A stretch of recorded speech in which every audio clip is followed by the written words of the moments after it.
Sezyapsizmi? Oldingidek ko'chalar bolalarga to'la emas. Bir zamonlar ko'cha bizning eng katta maydonimiz edi. Darvozadan chiqish bilan o'yin boshlanardi. Quyosh botib, ko'chalar qorong'ulasha boshlasa ham yana 5 daqiqa deb iltimos qilardik. Arqon sakrab oyog'imiz charchardi, lekin to'xtamasdik. Rezinka o'ynab sakrashni bilmagan qiz kam edi. Yutqazganlar kulib turib jarima bajarardi.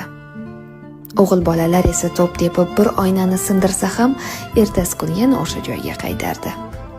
Yoz kunlari muzqaymoqning qog'ozini yalab, qish kunlari esa qo'lqopsiz qorbo'ron o'ynardik. Qo'llarimiz muzlab qolsa ham uyga kirgimiz kelmasdi. Qor odam yasab unga ism qo'yardik, go'yo u ham bizning o'yinimizning bir qismi edi. Bugun esa ko'chalar jim. Derazalar ortida bolalar bor.